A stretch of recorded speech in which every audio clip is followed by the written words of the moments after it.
Hello बच्चों, आज आप लोग को मेरी नई वीडियो में फिर से स्वागत है। आज से हम लोगों ने एक नया अध्याय आरंभ किया है। आज से हम लोग लगातार जीके के पीवाईक्यू लेक्चर स्टार्ट करने वाले। ये आज आप लोग के लेक्चर 1 है, जिसमें हम लोग इंडस वैली सिविलाइजेशन, जिसको हम लोग सिंधु घाटी सभ्यता कहते हैं, इसको हम लोग इस स्लाइड्स के माध्यम से हम लोग पूरी तरह से जानने वाले हैं। चलिए वीडियो को स्टार्ट करते हैं। सबसे पहला आपका क्वेश्चन क्या है? In which state is the Indus valley site Kalibanga located? सबसे पहला पूछा क्या है कि किस स्टेट में जो है कालीबंगा जो है लोकेटेड करता है। तो देखिए इसका राइट आंसर आप लोगों का क्या होगा, याद रखिएगा। इसका राइट आंसर मेरा राजस्थान है। राजस्थान में जो है कालीबंगा स्टेट जो लोकेटेड करता है। चलिए हम लोग सिंधु घाटी सभ्यता के बारे में कुछ जान लेते हैं। सबसे सबसे पहले अगर इसका समय काल पूछता है आप लोगों से, तो समय काल कितना है? 2350 ईस्वी पूर्व से लेकर 1750 ईस्वी पूर्व तक है। दूसरा, इसको आद्य ऐतिहासिक काल के लिए जाना जाता है। आद्य ऐतिहासिक काल, जिसको ये धातु काल के भी नाम से जाना जाता है। इसे हम लोग कांस्य युगीन सभ्यता भी कहते हैं, क्योंकि यहाँ कांसा का प्रयोग सबसे ज्यादा होता था। अब ये जो कांसा का इंग्लिश होता है ब्रोंज। अब ब्रोंज मेरा जो है कॉपर प्लस टिन से बनता है, याद रखेंगे। यहाँ याद रखिएगा कि सिंधु घाटी सभ्यता के लोगों ने पहली बार ही कपास उगाया था, याद रखिएगा। और यहीं से स्वास्तिक चिन्ह जो है, स्वास्तिक चिन्ह का अवशेष सर्वप्रथम पाया गया था। ये पहली नगरीय सभ्यता थी, याद रखिएगा। आर्कियोलॉजिकल सर्वे ऑफ इंडिया के महानिदेशक कौन थे पहले? उस समय जॉन मार्शल थे। उन्हीं की देखरेख में जो 1921 में जो है राय बहादुर दयाराम साहनी ने जो है हड़प्पा की खोज की, याद रखे। सर्वप्रथम उल्लेख किसने किया था? तो 1826 में चार्ल्स मैक्सन के द्वारा सिंधु घाटी सभ्यता का उल्लेख किया गया था, लेकिन उस समय जो इस पे किसी ने ध्यान नहीं दिया। लेकिन 1921 में जो है दयाराम साहनी ने इसकी खोज आरंभ की।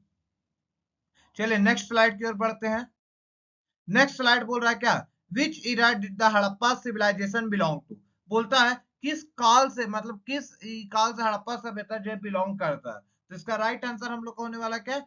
Bronze as. याद रखिए इसका राइट आंसर क्या होगा? Bronze as. चलिए नेक्स्ट स्लाइड की ओर बढ़ते हैं हम लोग। नेक्स्ट स्लाइड क्या है मेरा? What was the main occupation of the Indus valley civilization? आप लोगों से सवाल पूछा गया, इंडस वैली सिविलाइजेशन जो हड़प्पा सभ्यता था, उसका मेन व्यवसाय क्या था, मतलब मुख्य व्यवसाय क्या था? तो देखिए चारों उसका व्यवसाय था। बिजनेस भी व्यवसाय था, एनिमल हस्बेंड्री भी, हंटिंग भी और एग्रीकल्चर भी। तो याद रखिएगा, अगर चारों ऑप्शन में दिया हुआ है तो आप लोग को सबसे पहला टिक एग्रीकल्चर को मारना है। इन केस अगर एग्रीकल्चर नहीं है तो पहला ऑप्शन आप लोग बिजनेस को मारिएगा, याद रखिएगा। ये हम लोग का ऑप्शन सेकंड होना चाहिए, पहले बता दे रहे हैं कि हम लोग क्या होगा? Option second. चलिए अब हम लोग क्वेश्चन नंबर 4 की ओर बढ़ते हैं। फोर्थ में मेरा क्या है? बोल रहा है ना, what were the houses of the Indus valley civilization made of? बोलता है क्या इंडस वैली सिविलाइजेशन के जो घर थे वो किससे बने हुए थे? ब्रिक से, बैम्बू से, स्टोन से या वुड से? तो याद रखिएगा ब्रिक से बना हो। तो उस समय भी जो था पक्की ईंटों, जो हम लोग अभी यूज करते हैं ना ईटा, उस समय भी इसका यूज होता था, याद रखिएगा, पक्की ईंटों का। अब आता है इसमें कुछ एक एक्स्ट्रा पॉइंट क्या है? लिपि। अगर आपसे पूछ लेता है कि उस समय की लिपि कैसे थी, तो भाव चित्रात्मक लिपि थी। मतलब भाव चित्रात्मक लिपि मतलब क्या होता था ना, उस समय हम लोग जैसे एबीसीडी अभी लिखते हैं इस टाइप से, उस समय ये नहीं लिखा था एबीसीडी। उस समय क्या होता था? फिगर ड्रॉ करके बनाया जाता था। इसको याद रखिएगा, अगर लिपि आपसे पूछता है तो गौमूत्र लिपि था, याद रखिएगा। सर्पिलाकार लिपि था। सर्पिलाकार कहने का मतलब क्या? दाएं से बाएं की ओर लिखा जाता था, याद रखिएगा। दाएं से बाएं की ओर टोटल 64 मूल चिन्ह थे, याद रखिएगा। सिंधु घाटी सभ्यता, इसका सिंधु घाटी सभ्यता का जो नामकरण होता है ना, नामकरण, जो नाम देने वाला सबसे पहले जॉन मार्शल थे। नेक्स्ट क्वेश्चन हम लोग का पांचवा क्या है? Harappa was the first in the production of which thing? ये हम लोगों ने पहला स्लाइड्स में आप लोग को बता चुका है कि हड़प्पा लोगों ने सबसे पहला किस चीज का प्रोडक्शन किया था। तो याद रखिएगा इसका राइट आंसर क्या होगा? कॉटन का। ये हम लोगों ने पहले ही आप लोग को बता चुके हैं। चलिए नेक्स्ट क्वेश्चन हम लोग का क्या है? Who was the first discoverer of the Harappa civilization? Harappa civilization का सबसे पहला खोज किसने किया? तो ये भी हम लोगों ने फर्स्ट स्लाइड में आप लोग को बताया। तो इसका राइट आंसर क्या होगा? ऑप्शन डी, दयाराम साहनी ने। चलिए हम लोग हड़प्पा के बारे में जानते हैं। हड़प्पा भी प्रेजेंट में कहाँ है मेरा? वर्तमान में कहाँ है? पाकिस्तान में। पहले ये यहाँ था मोटेंगरी में था, लेकिन मोटेंगरी, लेकिन अब वो पाकिस्तान में चला गया। मतलब पहले भारत में था, लेकिन इसको क्या हो गया? विभाजन के बाद कहाँ चला गया? हड़प्पा मेरा पाकिस्तान में चला गया। इसका खोज करने वाला कौन था? 1921 में दयाराम साहनी ने खोज किया था। नदी, ये पूछता है हड़प्पा किस नदी के किनारे बसा हुआ था? हड़प्पा रावी नदी के किनारे बसा हुआ है। रावी नदी के किस तट पे? ये भी पूछता है, तो याद रखिए बाएं तट पे बसा हुआ है। यहाँ पे पूछता है R37 कब्रिस्तान भी यही मिला है। ग्रिड पद्धति है। ग्रिड पद्धति कहने का मतलब क्या होता है ना, देखिए एक लाइन इस तरह से हो गया, एक लाइन इस तरह से हो गया, दूसरा इस तरह से, दूसरा ये, इसको हम लोग ग्रिड पद्धति बोलते हैं, याद रखिएगा। हड़प्पा का नगर जो है दो भाग में बटा हुआ था। सबसे पहला पश्चिमी भाग और एक होता पूर्वी का। पश्चिमी भाग जो था दुर्ग के लिए था, मतलब यहाँ पर राजा महाराजा लोग रहते थे, मतलब मेन मेन आदमी लोग रहता। पूर्वी भाग में जिसमें नगर के नाम से जाना है, लोअर टाउन के नाम से जाना है, इसमें बेसिकली जनता लोग रहते थे, याद रखिएगा। अपवाद में केवल एक ही है, याद रखिए, अपवाद में क्या है, धौलावीरा। धौलावीरा में ये दो भाग में नहीं पाए जाते, तीन भाग में पाए जाते हैं, याद है। अगर पूछ लेता है पहली खगोलीय वेधशाला कहाँ पाई जाती है, तो धौलावीरा, जो कि अभी प्रेजेंट में कहाँ है, गुजरात में है। और धौलावीरा जो है मेरा 40वां विश्व धरोहर है, याद रखेंगे बात। यहाँ से प्राप्त मुद्रा जो है मेरा क्या है, क्या पाए, गरुड़ का अंकन। यहाँ पे, यहाँ से याद रखिए, हड़प्पा में जो प्राप्त मुद्रा हुआ है ना हम लोग का, मतलब वहां से जो मेरा सिक्का मिला, उसमें क्या है, गरुड़ का अंकन मिला हुआ है। चलिए अब हम लोग नेक्स्ट की ओर बढ़ते हैं। क्वेश्चन नंबर 7 क्या है, बोल रहा है in which year Harappa civilization discover, मतलब हड़प्पा सिविलाइजेशन की खोज किस साल हुई थी। तो ये भी हम लोग ने पहला स्लाइड में देखा, तो 1921 में हुआ था। नेक्स्ट क्वेश्चन आप लोग का क्या है, what was the shape of the entire area of the Harappa civilization. जो हड़प्पा सिविलाइजेशन है ना, उसका पूरा का क्या शेप है, ये पूछता, मतलब पूरा क्या आकार है। तो बेसिकली ट्रायंगुलर में होता है, इस टाइप का मेरा आकार है पूरा। देखिए इस टाइप से आकार मेरा बना हुआ है, तो इसको हम लोग ट्रायंगुलर शेप में बोलते हैं। क्वेश्चन नंबर 9 क्या बोल रहा है, which was the port city of the Indus valley civilization. Harappa सभ्यता का जो है एकमात्र फेमस जो है पोर्ट सिटी, मतलब जहां समुद्री जहाज आके रुका करते थे, वो मेरा कौन था, लोथल था, याद रखेंगे। लोथल जो है मेरा एक और मात्र पोर्ट सिटी था, जहां पे हड़प्पा सिविलाइजेशन के लोगों का जहाज वहाज आया करता था, मतलब आदान प्रदान होता था। अब बोलता है ना, which site of the Harappa civilization was called the garden of the Sindh. याद है, सिंध का गार्डन हम लोग किसको बोलते हैं, तो सिंध का गार्डन मतलब सिंध का बगीचा हम लोग किसको बोलते हैं, तो याद रखिए इसका राइट आंसर होगा मोहनजोदारो। याद रखिएगा, ये बहुत क्वेश्चन इंपॉर्टेंट है, ये आपके लिए क्या आंसर क्वेश्चन है, VVI है, याद रखिएगा।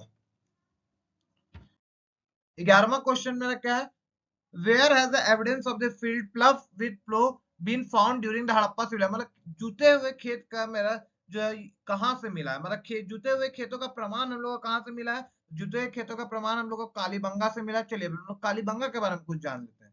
तो कालीबंगा, कालीबंगा भी प्रेजेंट में कहाँ है, राजस्थान में, याद रखे। कालीबंगा में मेरा हवन कुंड मिला। हवन कुंड का मतलब समझते, जो शादी ब्याह होता है ना, उसमें जो हवन होता है उसको हवन कुंड बोलते हैं। कालीबंगा का अर्थ क्या होता है, मतलब काले रंग की चूड़ियां, याद रखें, कालीबंगा का अर्थ क्या हो गया, काली रंग की चूड़ियां। ये किस नदी के किनारे बसा हुआ था, घग्गर नदी के किनारे बसा हुआ। हड़प्पा किस नदी के किनारे बसा हुआ था, रावी नदी के। यहाँ पे क्या होता है, जुते हुए खेतों के प्रमाण मिले, जुते हुए खेतों का प्रमाण, यही हम लोग का क्वेश्चन भी है। याद है, कालीबंगा में युगल समाधान मिला। युगल समाधान मतलब जो होता है ना, हस्बैंड एंड वाइफ, उसको साथ में जो दफनाया जाता था उसी को युगल समाधान बोलते हैं। इसकी खोज किसने किया था, अमलानंद घोष ने प्लस BK थापर ने, इन दोनों ने मिलकर इसकी खोज की था, प्लस BV लाल भी थे इसमें। याद रखें, ऊँटों के हड्डियों का अवशेष भी हम लोग कहां से मिलता है, अगर क्वेश्चन पूछता है ऊँटों के हड्डियों का अवशेष, तो ये हम लोग को कालीबंगा से मिलता है। चलिए नेक्स्ट क्वेश्चन हम लोग देखते हैं। नेक्स्ट क्वेश्चन है क्या है, मोहनजोदारो कहाँ लोकेटेड है। तो याद रखें, मोहनजोदारो अगर आपसे पूछता है तो मोहनजोदारो मेरा कहाँ लोकेटेड है, तो ये इसका राइट आंसर होगा सिंध। याद रखें, ये सिंध में लोकेटेड है। चलिए नेक्स्ट क्वेश्चन पूछता है कि लार्ज बाथ हाउस जो है मेरा has been found in which state of the Indus valley. Indus valley civilization के किस साइट पे जो है सबसे बड़ा जो स्नानागार मिला, बाथ हाउस कहने का मतलब स्नानागार, याद रखेंगे। तो इसका राइट आंसर होगा मोहनजोदारो। देखिए मोहनजोदारो के बारे में बहुत कुछ पूछ रहा है, तो नेक्स्ट स्लाइड में हम लोग मोहनजोदारो के बारे में देखेंगे। By which other name is Mohenjodaro also known है। मोहनजोदारो का दूसरा नाम क्या था, तो याद रखें, मोहनजोदारो का दूसरा नाम था मृतकों का टीला, जिसको हम लोग माउंट ऑफ डेड के भी नाम से जानते हैं। चलिए अब हम लोग मोहनजोदारो के बारे में भी जानते हैं। मोहनजोदारो जो कि अभी प्रेजेंट में पाकिस्तान में किस प्रांत में है, मतलब किस स्टेट में, तो लड़काना प्रांत में। याद रखे, सबसे बड़ा स्थान जो है मोहनजोदारो, याद रखेगा। 1922 में इसकी खोज हुई थी, मतलब हड़प्पा के एक साल बाद ही 1922 में इसकी खोज हुई थी। राखाल दास बनर्जी ने खोज की थी। इसका अर्थ अभी यही क्वेश्चन है हम लोग का, मृतकों का टीला। स्नानागार और अन्नागार यहाँ पाए गए हैं। एक नर्तिका पाई गई जो कि कांसे की मूर्ति है, मतलब कांसे की मूर्ति है, उसमें नर्तिका की पशुपति की मुहर भी मिला है। याद रखिए, नदी पूछता आपसे तो सिंधु नदी। और जो है मेरा हड़प्पा किस नदी के किनारे है मेरा, तो हड़प्पा जो है मेरा रावी नदी के किनारे है। और ये कालीबंगा किस नदी के किनारे है, तो थापर नदी के किनारे है। ये तीनों का नाम याद रखेंगे। चलिए नेक्स्ट क्वेश्चन है मेरा, मांडा। जो Manda was situated on bank of Beas river. Manda देखिए आगे ना क्वेश्चन, मांडा मेरा जो है किस नदी के किनारे है बसा हुआ है, तो मांडा का राइट आंसर क्या होगा मेरा ए, चेनाब नदी। याद रखें ये मेरा किस नदी के नाम है, चेनाब नदी। चलिए हम लोग इसका विस्तार देखते हैं। देखिए ये चार भाग जो है, तो एक होता है मेरा नॉर्थ की तरफ, एक साउथ की तरफ हो गया, एक ईस्ट हो गया, एक वेस्ट हो गया। तो नॉर्थ की तरफ जो है था हड़प्पा का सबसे नॉर्थ वाला भाग जो था, याद रखे वो मांडा था, जो कि चेनाब नदी के किनारे था। जम्मू कश्मीर अभी प्रेजेंट में है। मांडा गांव को हम लोग first village of the India के नाम से जानते हैं। ईस्ट में इसके कौन थे, ईस्ट में आलमगीरपुर था, जो कि उत्तर प्रदेश में प्रेजेंट में भी इसको आलमगीरपुर को हम लोग मेरठ बोलते हैं। किस नदी के किनारे बसा हुआ था, हिंडन नदी के किनारे। फिर आता है मेरा साउथ में दहमाबाद, जो कि महाराष्ट्र में है। इस किस नदी के किनारे वह है, प्रवरी नदी के किनारे। याद रखिए प्रवरी नदी जो है मेरा गोदावरी नदी की सहायक नदी है। अब आता है मेरा वेस्ट। वेस्ट में मेरा कौन है, सुतकंडोर है, जो कि बलूचिस्तान में, जो कि प्रेजेंट में भी बलूचिस्तान में दासक नदी के किनारे था ये बसा हुआ। अगर नॉर्थ से साउथ अगर हमसे इसका लेंथ पूछ ले, हड़प्पा का विस्तार पूछ रहे नॉर्थ से साउथ, तो 1400 किलोमीटर था। ईस्ट से वेस्ट मेरा 1600 किलोमीटर था, मतलब ईस्ट से भी ज्यादा ही चौड़ा था। अगर यहाँ पे पूछ लेता आप लोग से एक क्वेश्चन और पूछ सकता है क्या, कि ईंटों का अनुपात क्या था, तो उस समय 4:2:1 था। मुख्य व्यवसाय, ये जो क्वेश्चन था हम लोग का, मुख्य व्यवसाय हम लोग का कृषि था, याद रखेंगे। नोट में याद रखिए अलेक्जेंडर कनिंगम। अलेक्जेंडर कनिंगम को भारतीय पुरातत्व का जनक के नाम से भी जाना जाता है, अलेक्जेंडर कनिंगम। चलिए नेक्स्ट क्वेश्चन, और आज का हम लोग का आखिरी क्वेश्चन है। हड़प्पा साइट जो रोपर जो है मेरा किस नदी के किनारे बचा हुआ, तो याद है चेनाब नदी के किनारे कौन था, तो मांडा था। तो ये मेरा हड़प्पा जो साइट रोपर है वो मेरा किस नदी के किनारे, सतलज नदी के किनारे। इसका राइट आंसर सतलज होगा। अब आपसे एक क्वेश्चन और पूछ सकता है, जो कि उसका पूछ सकता है हड़प्पा काल का, हड़प्पा सभ्यता का समकालीन सभ्यता कौन कौन थे, तो तीन थे। एक था मिस्र सभ्यता, जो कि मेरा नील नदी के किनारे बसा हुआ था। एक था मेसोपोटामिया सभ्यता, जो कि दजता फरात नदी के किनारे था। और एक था मेरा चीन सभ्यता, जो कि हवांगो नदी के किनारे बचा हुआ था। याद है पिगट के अनुसार जो है मोहनजोदड़ो, मतलब ये हड़प्पा सभ्यता के दो राजधानी थी, एक था हड़प्पा और दूसरा था मोहनजोदारो। इसी के साथ आज का लेक्चर एंड होता है। जिस किसी को वीडियो अच्छा लगा मेरे चैनल को सब्सक्राइब करें, बेल आइकन को प्रेस करें। धन्यवाद।